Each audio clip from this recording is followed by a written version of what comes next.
Welcome back to the second part of the segment of Business and Economy.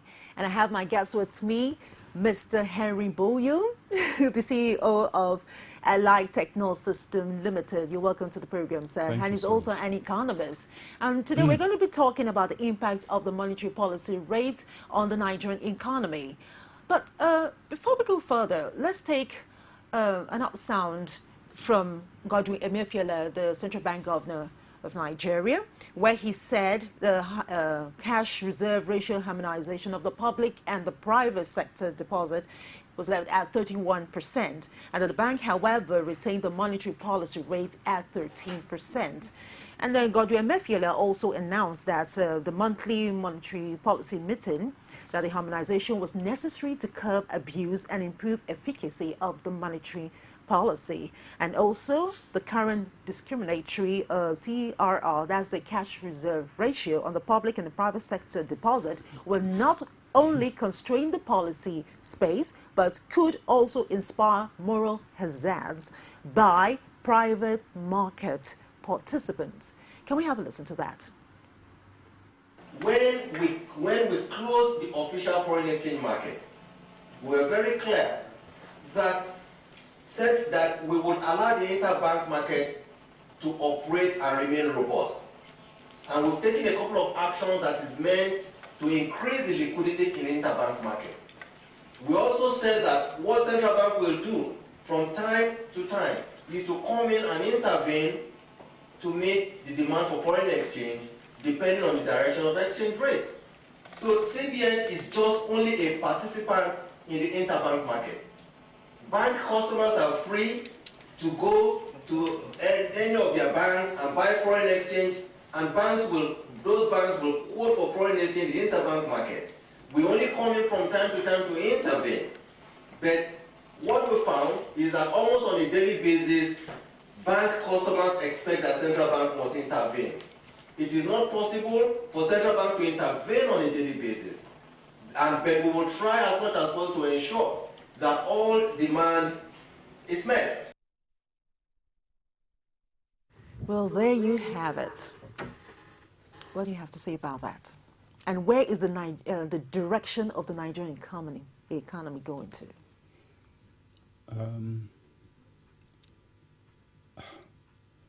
We have a big problem, and that problem is that the nation itself our people have been subjected to abuse, deliberate abuse, because of the recognition that most people don't understand the process of monetary management and the expectations from monetary management. What Mr. Emefiele was saying there was a little bit pathetic. Pathetic in the sense that he has left the cause of the problem and is chasing shadows. How do you say that? Very simply, you see, it is not often generally realized that central banks' activities in the foreign exchange market is actually the cause of the depreciation of the naira and the problems we encounter as an economy. It is regarded that most people don't understand, so they can get away with it. For example, people are not aware that it is farcical for CBN to say that they are defending the dollar, when in fact what they are doing is promoting the interest of the dollar. That is the degree of lack of knowledge that allows the central bank to come up with these kind of statements. In order for central bank to accumulate its reserves, its so-called own reserves, it is necessary that central bank will first of all kill the economy. Kill the economy. That is right. You said earlier we were going to discuss monetary policy rate. The monetary policy rate in any economy is an indication of where that economy wants to go. it's the most significant instrument that you can use to drive an economy. An economy might be replete with all kinds of natural endowments and resources and things like that. But the factor that binds them all together and make them meaningful in terms of exploitation, in terms of returns and everything, is money. Unfortunately, if the management of the supply of that money is fraught with fraud and reckless mismanagement, you will find that we are in the situation in which we are at the moment. Are you saying that's what's been happening, fraud and mismanagement? This certainly, there's no doubt about it. Okay, with the cash reserve ratio, how was it in the past? You see, a lot of people don't even know what the cash reserve ratio means. It means that if you, as a bank, you have 100 naira, okay, of depositors' funds, if your cash reserve ratio is mandated by central bank, from time to time they can change the ratios, is supposed to be 10%. It means you can keep 10% of that 100 naira and lend out 90 naira, okay? So if your cash reserve ratio is supposed to be 31%, it means if you have 100 naira, you must, by CBN's directive, keep 31 naira and you are free to lend out 69 naira. You can imagine that in an economy that is supposed to be short of employment opportunities, that is desirable of growth, what you want to do is normally to ensure that there's plenty of money in the system so that investors can borrow, expand their production, employ people, and more people will be employed and have money to spend as a result of their wages. That is how the system is supposed to run, okay? So when you deliberately, consciously tell people that you are setting your cash reserve ratio of the banks as high as 31%, it means that you think there's too much money in the system and 31% would be adequate, an adequate instrument for controlling the supply of money. But some analysts say it's contrary to the view you're looking at it. It's what? They say it contrary to that, you know, review you're looking at. Well, because they feel that it's some people say, okay, it's beneficial. Some people say, no, it's tactical. I think you should listen to my story, okay? Then you might make up your mind whether the other people who are saying it are right or I am right, okay? If you want to build an economy, you must ensure, okay, there is adequate money in the system. At the point in time, at this current point in time, we all know that industries are crying for funds, okay? We know that industries cannot get funds from their backyard. They have to get it from the banks, okay? And the same CBN that knows that there appears to be this shortage of funds within the system is making it so much more difficult for funds to be available. Because as I told you, if 100 naira is what the bank has, if the central bank feels the real sector requires funds, there is no reason why the cash reserve ratio should not be 10%, okay? So when they deliberately move the cash reserve ratio from 5 or even 10% to as high as 31%, it means that there is something technically wrong, because at that level, you are saying banks don't lend money, okay?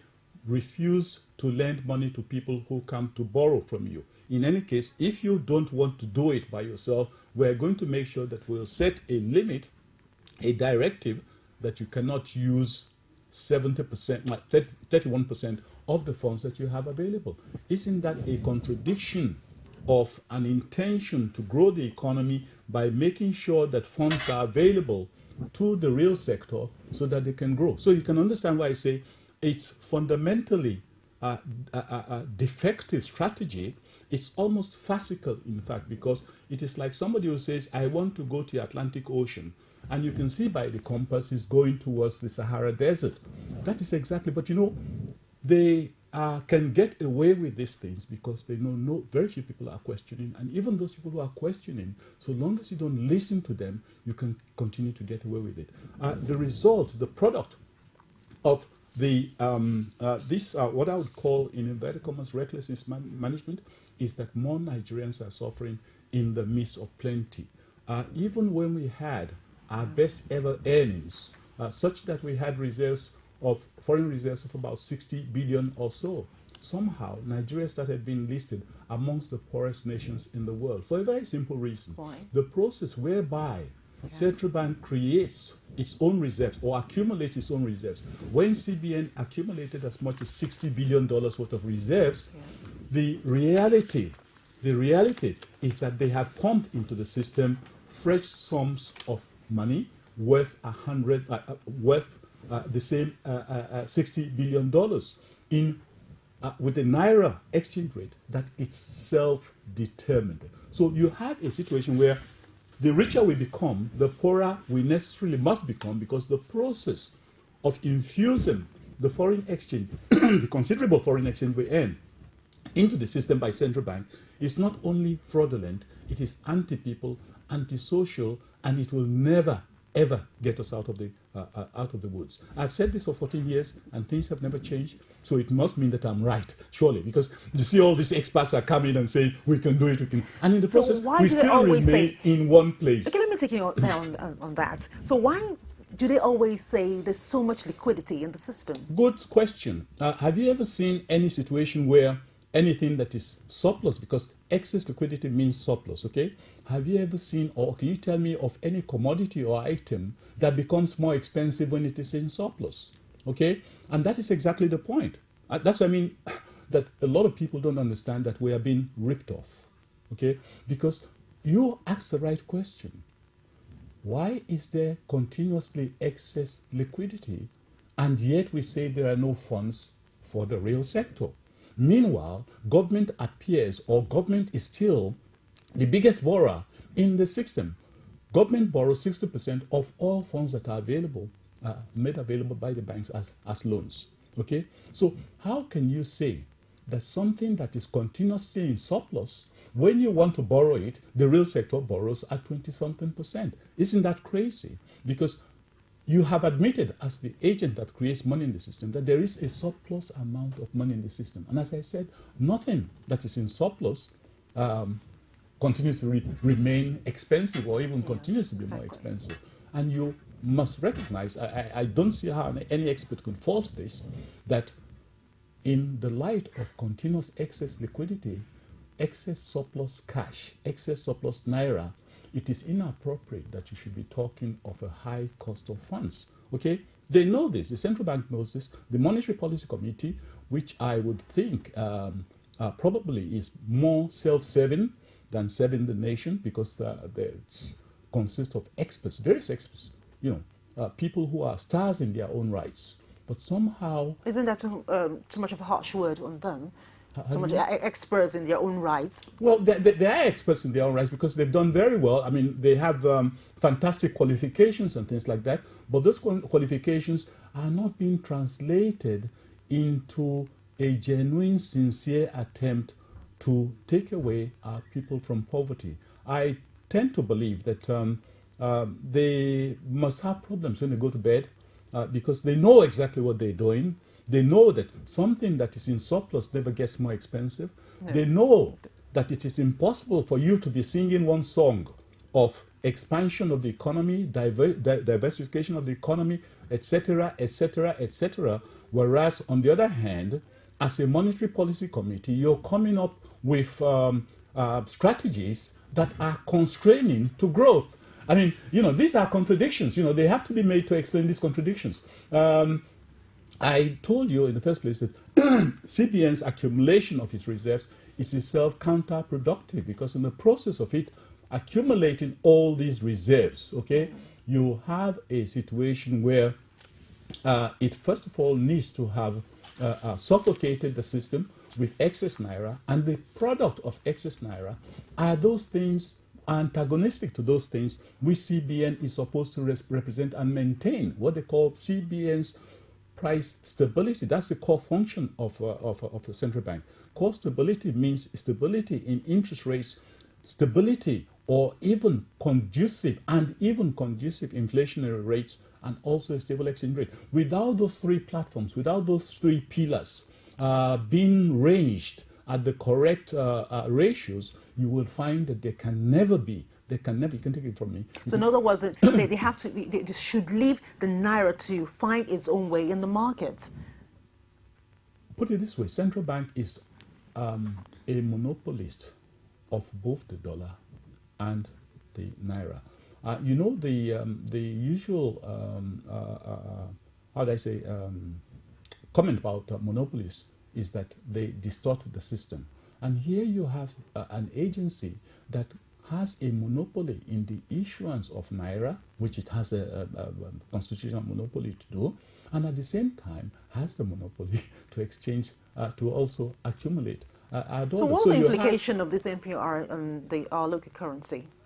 That's why I tried to explain that the monetary policy rate of 13%, which was which has been maintained for over 13 months or whatever, is a clear indication of a failure of CBN's monetary policy strategies. That's why I'm saying that it beats me that the so-called experts of the Monetary Policy Committee can look at themselves in the face and say, we are doing the right thing. There is no way they can defend their action, because at the end of the day, the strategies that they have adopted are all counterproductive, because, as I have explained to you, price stability is key to economic progress. That is why the central bank, in fact, has significant autonomy according to its act. So you find that anyone in the Monetary Policy Committee that can defend a monetary policy rate of 13% at a time that we say industries require money,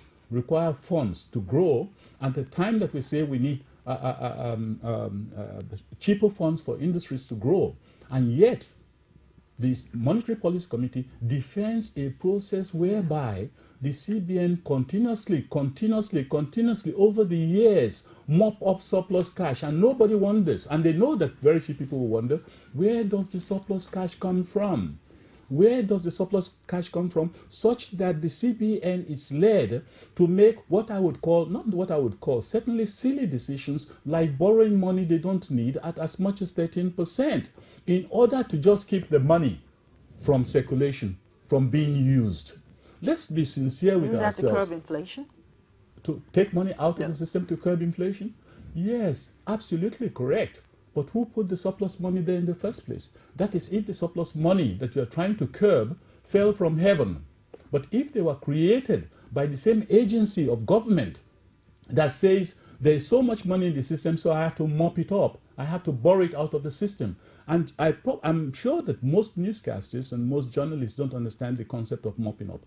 Mopping up in the Nigerian context very simply means I have surplus money in the system. I don't want anybody to touch it, because if they touch it, they will spend it, and there will be too much money chasing too few goods. So let us reduce the money in the system, and the best way to do it is let us sell treasury bills so that we can appear to be borrowing money from the banks, so that we will reduce the cash holdings of the banks, and in doing so, the banks will be less prone to lending out the money.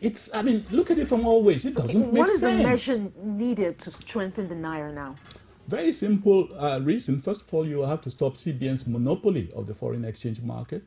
As I have told you, you have a situation where, in order for it's farcical, as I said, for the same CBN to turn around and say we are defending the naira, when in fact they created the problem of a weaker naira.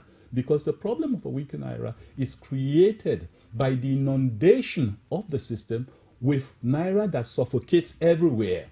And yet the poor man does not see it, but it remains in the vaults of the banks. As I speak to you, even with all these cash reserve ratios being increased and all that, the banks still have plenty of loanable funds. It's not as if they don't have loanable funds, but the people who borrow it are majorly the government. And the major contributor to this borrowing is the central bank that goes borrowing and mopping up excess liquidity. You see, I say this incessantly with a lot of, how would I say, frustration on my part, because people don't understand, and people seem to concede that it is appropriate for a government agency that cries that there's no money in the system to run the real sector, for the real sector, to go and be borrowing money that it does not need, that it does not apply to building hospitals, building schools, building roads, building aviation infrastructure and things like that, but only keeps the money out of the system and is willing to pay 13% to the banks for doing so. Worse still, this money that we're talking about that is in excess is the same central bank that put it there in the first place. So There been an alternative? it pains me so much because I don't see how we can get out of it. I don't see how you can say you want to be an eagle and yet you keep struggling to wear the cloak of a dove. You know, this is exactly what is happening. And I say this with all seriousness. I say this with all sense of, how would I say, frustration, I would say, because they seems to still be taking us for a ride and nobody knows about it. So Nobody cares. How do we protect this foreign reserve thing, this whole thing? You don't have to protect anything. The thing What can be done? The thing will protect itself. The Naira will protect itself if only the central bank would stop monopolizing the foreign exchange market and saying that it's creating its own reserves by substituting Naira allocations to the three tiers of government when we have oil dollar denominated revenue. Whenever we have dollar denominated, for example, every month when the federation account is divided, whatever is divided consists of a dollar component and also a Naira component. The Naira component is shared as Naira. There's no problem with that because that Naira was earned within the system. Okay, the dollar component, what happens? The central bank captures it and say, you are not supposed to have this. This is my right. So it prints Naira or creates Naira and puts in the hands of the three tiers of government. They deposit the money, the Naira equivalent in their banks. First of all, the Naira equivalent of the dollar is determined unilaterally by CBN. There's no attempt at fair play or open market determination or anything like that. It's whatever it decides that they use to change the Naira and create Naira and put in the hands of the three tiers of government. This money is put in the hands of the banks, and suddenly the banks have so much money which they can use and they can lend out. But CBN says, don't lend it out to too many people. We are coming back to borrow the money we have paid to the three tiers of government, money which they have put in your hands. We are coming back. This is reality. This is no joke. This is no false story. Even before the end of the day or before the end of this week or something, you or one of your people here will still announce with glee, with pleasure, how well the central bank is doing when it is mopping up excess liquidity. Whereas what you're doing, you're killing yourself, you're killing the economy because you're not telling the truth. They are not just mopping up excess cash. They created the excess cash, and the process of mopping up that excess cash is so destructive to the economy, and that is why after 20-something years or thereabouts, we still are in the same, we are not even in the same situation. We have retrogress because more of our people have become poorer. How come? How can you explain that we become poorer when we earn more foreign exchange? But that is clear because it means that if we had accumulated $60 billion worth of reserves according to central bank, the converse, the flip side of that is that central bank has in the process of us saying of them saying we have $60 billion worth of reserves, they have created the Naira component already and given to the three tiers of government, and then they cry excess liquidity, and the amount of Naira they have created in the system is so huge that when central bank now brings rations of dollars to auction in Emefiele's word to defend the Naira from time to time, now they say, oh, central bank is doing a good job, whereas they've created the surplus Naira that is creating a problem for the Naira itself. Should there be a structural policy concerning all this? Very simple. It's a very simple solution, really, but it's a solution that would remove most of the excesses in the system. Okay. The system would run itself with very minimal regulation,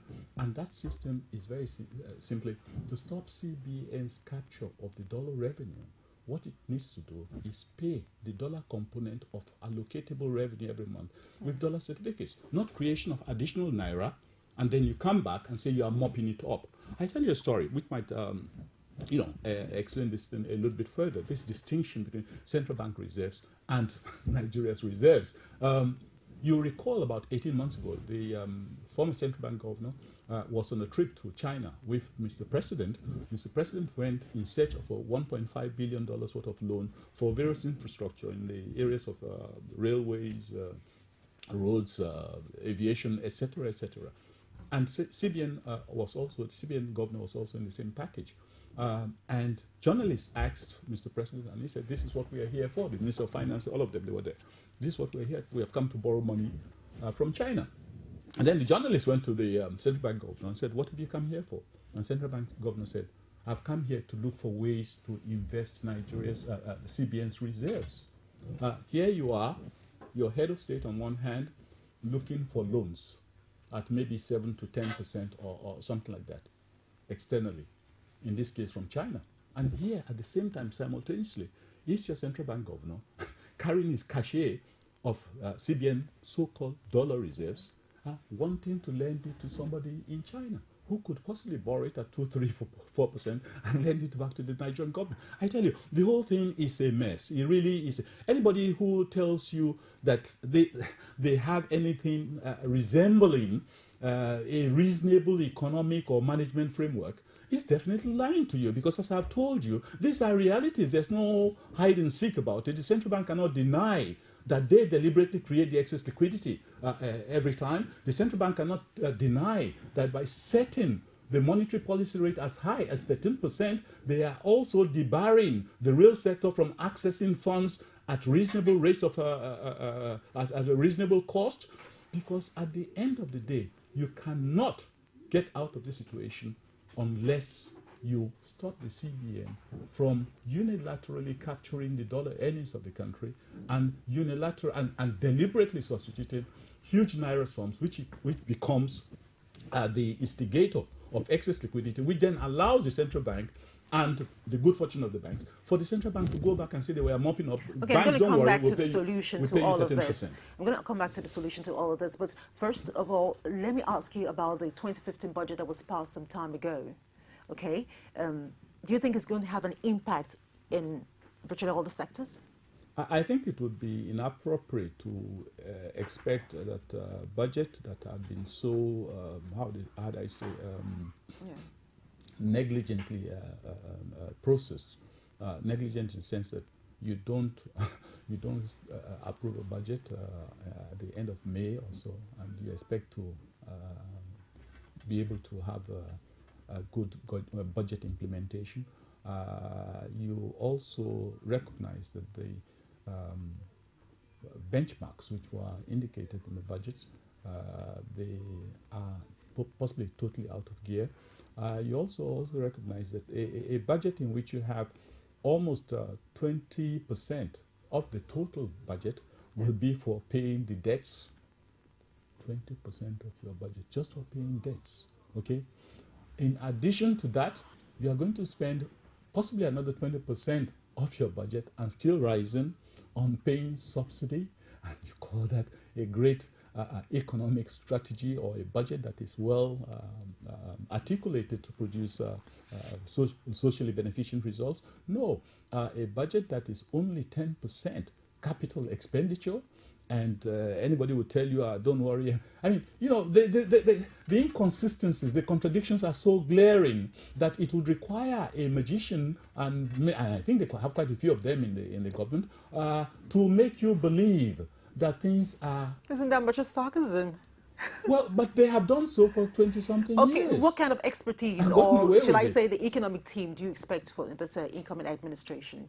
Sincere people who do not want to deceive the populace, people who would not maintain NPR at 13% and say we have no alternative, people who would come out and say, oh, let us bail out this sector, bail out that sector, because they are aware that they don't have any reasonable... There is a reasonable strategy, but they wouldn't adopt a reasonable strategy that would make life bearable for Nigerians, you know. But the bad news is that their time is up because we cannot continue. Nigerians will not continue. But it's not for you to say that. It's going to be for the incoming administration.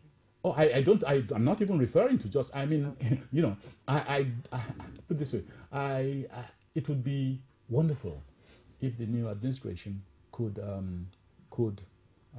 refrain or step back and not fall into the same trap of excess liquidity and what have you. Because so what advice would you give this incoming administration based on the Nigerian economy?